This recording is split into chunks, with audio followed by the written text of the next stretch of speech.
It's just, one of the biggest breakthroughs in life doesn't come some external event or huge opportunity. It happens when you stop, sit with yourself, and actually listen to what's going on in your own mind. That moment when the world gets quiet, when the pressure to respond or perform fades away, and it's just you, your thoughts, your truth. That's where the real clarity begins. Focusing on yourself isn't about being selfish. It's about reclaiming your attention from everything that's been hijacking it and redirecting it inward. In general, it's just where real transformation begins. Think about how much energy we spend on things outside of us, checking who liked our post, what someone thinks of our decision. Think just general. It's just comparing our timeline to someone else's highlight reel. That noise is constant. And when you're constantly reacting to that noise, you lose touch with your own voice. You start living based on input from the world instead of insight from within. The real shift happens when you pause and say, wait a minute, what do I actually think? What do I value? Who am I becoming when no one's watching? Psychologically, this is the process of introspection. It's not just about thinking. It's about seeing your patterns, your beliefs, your habits. Introspection is a mirror, but not the kind you look into for vanity. It's the kind you look into for truth. And that truth can be uncomfortable. Just maybe you realize you've been chasing goals that don't even belong to you. Maybe you notice you've been surrounding yourself with people who distract you more than they inspire you. That's when the discomfort of honesty turns into the freedom of clarity. From a philosophical perspective, this idea isn't new. The Stoics were onto it thousands of years ago. Marcus Aurelius wrote, "Nowhere can man a quieter or more untroubled retreat than in his own soul." And that's not just poetic, it's practical. Because once you realize that the most valuable real estate you can invest in is your inner world, you stop trying to fix everything out there and start building something unshakable in here. It's the difference between decorating a house you don't own versus building your own foundation from scratch. But let me be clear, focusing on yourself doesn't mean isolating yourself. It doesn't mean cutting off the world or pretending you don't care. It means getting so rooted in your own values, your own rhythm, that you stop needing external validation to feel okay. Yeah. It's a quiet confidence, a kind of stillness that doesn't need to prove anything. You stop performing and start aligning. And here's the thing. And so when you finally get to that place, when you're clear on who you are, what you value, and where you're going, you become unshakable. People might not get it at first. Some might even pull away, but it's because your energy has changed. You're not vibrating on the same frequency of chaos and confusion anymore. You're not reacting. You're responding intentionally, strategically. I think just in general, and that changes everything. Most people are terrified of silence. Why? Because silence reveals unresolved. That's why they drown out with noise, with business, with distractions. But if you can sit with that silence, if you can embrace that uncomfortable space where your thoughts get loud and your ego gets nervous, that's where the growth is. That's where you meet the real you, not the version shaped by trends or expectations, but the one designed by purpose and forged by awareness. It's in that space that everything else starts to make sense. Decisions get easier. Boundaries become clearer. You stop second guessing yourself because you're not looking for answers out there anymore. You've already got them. They've just been buried under everyone else's opinions. But once you start digging, once you start doing the work of focusing on yourself with honest, consistent intention, you'll notice something powerful. Things around you begin to shift. People respect you more. Not think just you're louder because you're clear. Opportunities find you, not because you chase them, but because you're aligned. Life becomes less about force and more about flow. And it all started with a decision to go inward instead of outward. So here's the challenge: get quiet, not just for a moment, but as a practice. It's just turn the volume down on the outside world and turn it up on your own. Not because you want to escape, but because you want to understand. Because when you understand yourself deeply, it's just everything else becomes easier to navigate. Focus on yourself. Stay silent and let the truth rise. That's when everything begins to fall into place. Most people misunderstand silence. They think staying quiet means weakness, that it means you're unsure, passive, or lacking something to say. But in reality, it's just silence. When it's intentional, is one of the most powerful you'll ever use. It's not about withholding words just for the sake of it. It's about controlling your energy. It's about choosing where and how you show up. Because when you learn to stay silent, you start hearing what most people miss. You begin to notice the undercurrents, the things people reveal not through words, but through tone, behavior, and silence of their own. There's a psychological principle called strategic self-presentation. It's the idea that sometimes saying less can make you appear more competent, more in control, more grounded. Because in a world obsessed with constant communication, the person who isn't in a rush to speak becomes the one everyone listens to. Why? It's just because they must have something worth saying. And that's the paradox. When you stop talking all the time, your words carry more weight. That's not philosophy. That's real world psychology at work. Now, look, I get it. Staying silent isn't easy. We live in an age where everyone is encouraged to share everything, their thoughts, their opinions, their breakfast. Social media has made us believe that visibility equals value, that if you're not constantly showing, posting, speaking, you're falling behind. But the truth is the loudest voice isn't always the wisest. And if you're constantly broadcasting, when you actually take in the world around you, what silence does is flip the dynamic. It shifts you from reaction to observation. Instead of jumping in, you start watching how people move, how they speak, how they contradict themselves, what they avoid. You pick up on patterns, and that insight becomes power, not the ego-driven, look at me kind, but the kind that quietly positions you to make better decisions, to speak when it matters, and to act with precision. It also allows you to conserve energy. That's something not enough people talk about. Energy management. We treat our mental energy like it's unlimited. Arguing online, explaining ourselves to people who don't care. In general, it's just jumping into conversations that go nowhere. But when you practice silence, you start noticing how much energy you've been leaking. And once you reclaim it, you start channeling it into what actually moves the needle, your vision, your craft, your discipline. Here's a deeper layer. Silence creates space, not just for observation, but for connection. Not the surface level kind, but the kind where you actually listen. Not to respond, but to understand. Most people don't listen to understand. They listen to reply. But when you stay quiet, when you hold that space, people open in ways they usually don't, because they're not used to being seen like that. And that builds trust, influence, presence. I think just in general, it's just, there's a reason some of the most powerful people in history chose their words carefully. It's not just about intelligence. It's about intention. Every word you say carries weight. And when you're selective, when you stay silent until it matters, your words hit harder. They land with more clarity, more impact, more truth, because they're not diluted by noise. Now, this doesn't mean you go mute. It doesn't mean you disengage or avoid difficult conversations. It means you become strategic. You stop explaining your every move. You stop defending decisions that are already aligned with your purpose. You stop reacting to every little thing that comes your way. That's not silence from fear. It's silence from strength. It's just philosophically, it's the essence of self-mastery. Think about the concept of inner stillness. The Stoics, again, nailed this. Epictetus said, we have 2 ears and 1 mouth so that we can listen twice as we speak. That ratio is not just biological, it's strategic, because when you listen more, you learn more. And when you learn more, you move differently. Over time, you start noticing the results. The right people start gravitating toward you, not because you're trying to impress them, but because your presence speaks for itself. It's just, you're not all over the broadcasting noise. You're grounded, and that kind of energy is rare. It cuts through the chaos. It makes people pay attention. The most dangerous person in the room isn't the one who talks the most. It's the one who listens, who observes, who waits. Because when they finally do speak, it's deliberate, it's informed, and it's effective. So here's the shifting. Stop viewing silence as absence. Start seeing it as leverage, as a tool, as an edge. Use it to listen more, to learn more, to refine who you are and how you move. It's because when you stay silent and focus, you don't fall behind. You move ahead without even making a sound.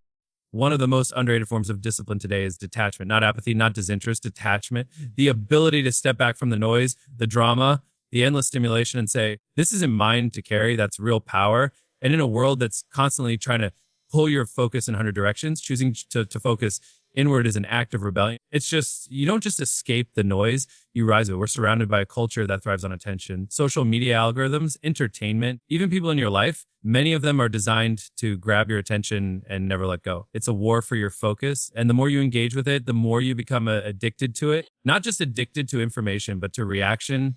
You start measuring your value by the likes, comments, validation, and slowly, without realizing it, your identity gets outsourced. You become whoever the world reflects back at you. That's why detachment is critical. When you focus on yourself and stay silent, you begin to build a barrier between your peace and their projections. It's not that you stop caring, it's that you stop absorbing. You stop internalizing every opinion, every narrative, every judgment. Instead of reacting to everything that comes your way, you create space.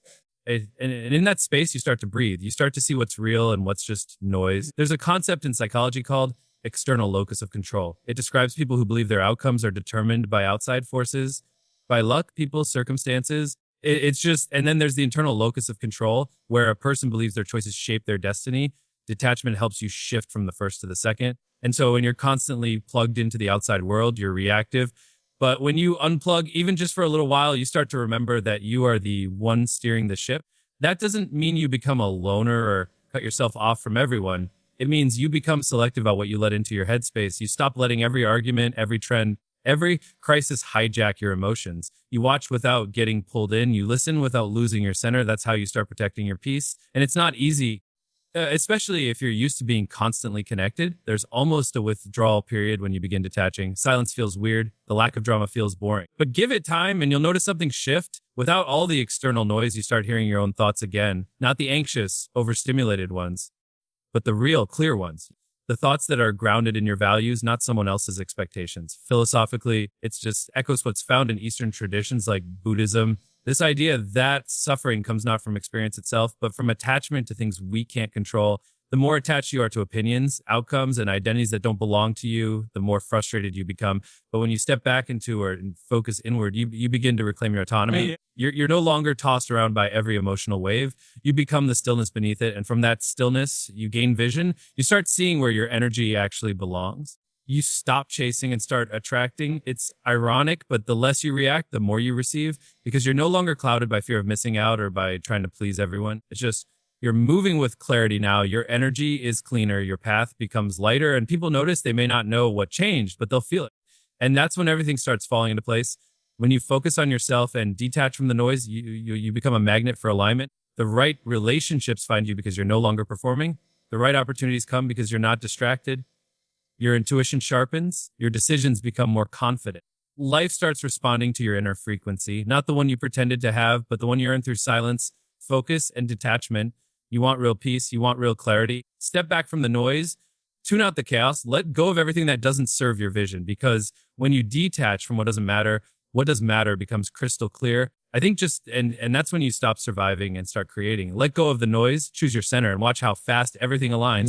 One of the most life-changing things you can do is start paying attention to where your energy is going. Not just your time, your energy, because you can spend an hour on something and feel fine, or you can spend 5 minutes with the wrong person and feel completely drained. Most people don't realize it, but your energy is being leaked constantly through over-explaining, oversharing, defending your every move, reacting to opinions that don't matter, and getting caught up in stuff that has nothing to do with your purpose. When you focus on yourself and stay silent, you begin to notice those leaks. You start to see how much of your mental bandwidth has been hijacked by things that give you zero return. Every argument you didn't need to be in, every explanation you gave to someone who wasn't even listening, every time you told people your plans hoping for validation, all of that adds up. And that's energy you could have used to build something, to grow, to get better. But instead, it gets wasted trying to manage the perceptions of people who aren't even focused on their own path. The turning point is when you stop giving that energy away and start redirecting it inward. And I don't mean just meditating or journaling, though those are great tools. I mean, becoming intentional with your attention. If energy flows where focus goes, then start focusing on what feeds you, your health, your goals, your mindset, your peace. These things compound over time. Just you're either investing in your growth or leaking energy into dead end distractions. It's that simple. From a psychological perspective, this is closely tied to the concept of self-regulation. It's your ability to manage your thoughts, emotions, and behaviors in a way that aligns with your goals. Most people struggle with self-regulation because they're constantly overstimulated. There's no buffer between impulse and action, but silence builds that buffer. When you stop reacting to everything, you create space to respond with intention. And in that space, your self-control gets stronger. You start making choices that align with your future, not your mood. That's where growth really happens. Not in the loud, flashy moments, but in the quiet, disciplined decisions you make every single day. Every time you choose not to explain yourself to someone who isn't owed an explanation, every time you say no to something that drains you, every time you go to the gym instead of arguing with someone online. These aren't dramatic moves, but they're powerful ones. They build momentum. They build character. Philosophically, this is about honoring your life force. That might sound dramatic, but it's true. You only get so energy in a day. You only get so much attention. Where you place that is where your life goes. And too many people are placing it in the hands of distractions, opinions, and temporary emotions. When you start treating your energy like currency, like something valuable, you begin to make better investments. And the return is massive. You become sharper, calmer, more focused. You stop chasing people who never cared and start chasing purpose. You stop trying to be understood and start trying to understand yourself.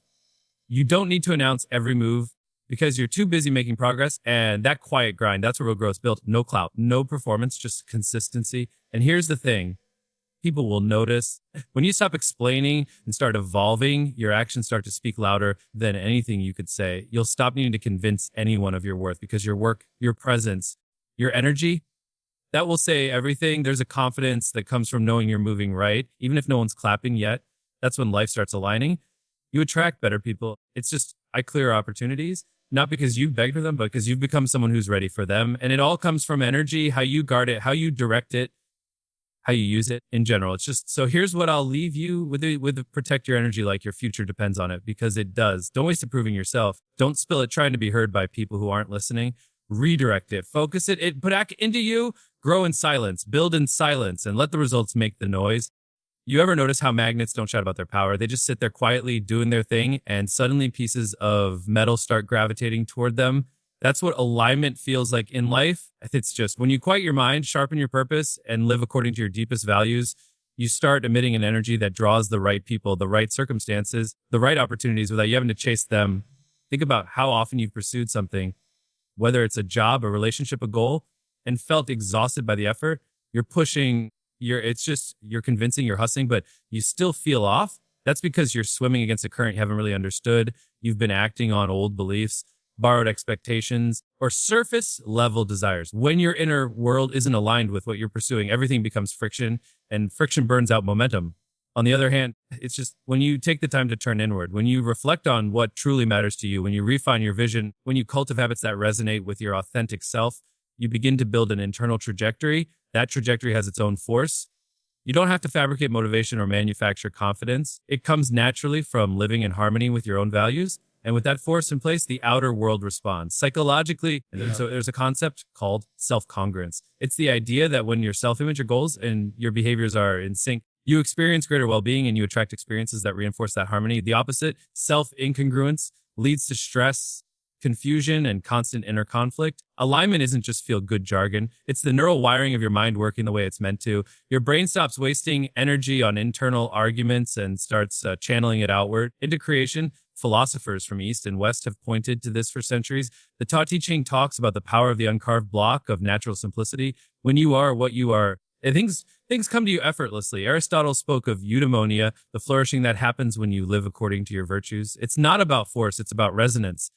When you resonate with your purpose, you heighten your signal in a crowded field, and the universe, or whatever you call it, tunes in. Here's a simple way to see it. Imagine you're on a stage. It's just, but your spotlight is off. You might be the most talented performer, but the audience can't see you. Alignment is flipping on that spotlight, so you don't need to scream for attention. You just need to show up. Your work, your presence, your energy become visible. You stop needing to explain why you matter because people can simply see it. And once that spotlight is on, opportunities start lining up, doors open, but because you blew them down, they swing open because you walk toward them with conviction. You meet mentors who recognize your vibe. You find collaborators who complement your strengths. You stumble into possibilities that feel almost serendipitous. But make no mistake, it's not luck. It's the byproduct of persistent alignment. The tricky part is that alignment isn't a one-time thing. It's an ongoing practice. Your values evolve, your goals deepen, and the world around you changes. So you have to keep checking in. Is my focus still true? Are my actions still reflecting my highest ideals? Am I still silent enough to hear that internal barometer? When you make those check-ins part of your routine, through meditation, journaling, intentional pauses, you keep that spotlight sharp and bright. And this isn't about being rigid. It's not dogma. It's about being steady, like a tree that bends in the wind without breaking. You stay rooted in your core and you adapt when circumstances shift. That flexibility combined with a steadfast inner compass, that's the real sweet spot for alignment. Because then when an opportunity comes that's in tune with your purpose, you recognize it instantly and you're ready to act. And when something off key shows up, you don't waste time or energy on it. In my own life, and so I've seen how the quiet work, the early mornings, the disciplined habits, the fearless self-examination always precedes the breakthrough.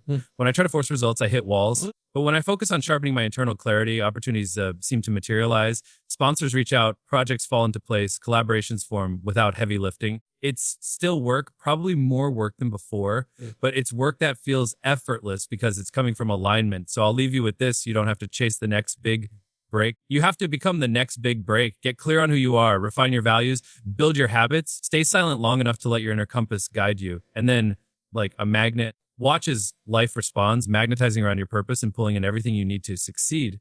Act from alignment and everything falls into place. Most people spend their lives reacting to problems, to opinions, to noise. They get pulled into emotional loops, trying to control how others see them or worrying about things that are way outside their circle of influence. But here's the truth. The moment you stop reacting and start responding from a place of clarity and not ego, you begin to reclaim your power. And when you reclaim power, you reclaim your life. This is the final, often overlooked shift that makes everything fall into place. It's not flashy. It's not dramatic, but it's foundational. Your ability to remain calm, composed, and grounded in the middle of chaos is what separates someone who merely survives from someone who thrives. Let's break this down psychologically. Your brain has two primary responses systems: the reactive mind, tied to the amygdala, your fight or flight center, and the responsive mind, governed by the prefrontal cortex, which handles reasoning, planning, and self-control. When you're constantly reacting, scrolling, comparing, arguing, you're training your brain to stay in survival mode. It's just, that might keep you alert, but it also keeps you anxious, distracted, and impulsive. But when you practice presence, when you slow down, breathe, observe instead of instantly reacting. You're activating a higher level of thinking. You're choosing to respond instead of being dragged by the current. And that small gap between stimulus and response, that's where your freedom lives. That's where your growth happens. Think about the most successful or grounded people you know. Are they the ones who post their every move online? Are they the ones arguing with strangers or chasing constant validation? No, they're often the quietest ones in the room, not because they have nothing to say, but because they've learned the value of silence. They've mastered emotional discipline. They know that reacting gives their power away, responding protects it. From a philosophical standpoint, this is where stoicism comes into play. The Stoics taught that while you can't control what happens outside of you, you can always control how you respond to it. Marcus Aurelius put it perfectly. You have power over your mind, not outside events. Realize this and you will find strength. That's the core of this entire mind-setting, inner strength over outer chaos. And silence, intentional silence, is the doorway to that. Stop feeling the need to prove yourself constantly, to explain every decision, or to react to every piece of criticism. And something incredible happens: clarity. You start seeing what actually matters. You stop wasting energy on narratives that don't serve you. You realize that most of the drama people drown in is self-inflicted. It's built from assumptions, overthinking, and emotional reactivity. So what do you do instead? You focus inward. You sharpen your vision. You set boundaries, not just with others, but with yourself. It's just, you get real about what triggers you and learn to pause before reacting. You become mindful of your energy and where it's going. That's not passivity. That's power. That's someone who's playing the long game. And when you play the long game, you don't need to win every battle. You just need to keep growing. That's why silence is not weakness. It's strategy. It's knowing that you don't need to shout to be heard. That sometimes the best response is no response, because your piece is more valuable than proving a point. And in that piece, you gain perspective. In general, it's you move smarter, you build stronger, you attract better. This doesn't mean you never speak. It means when you do, it's intentional. You're not reacting to noise. You're responding with clarity.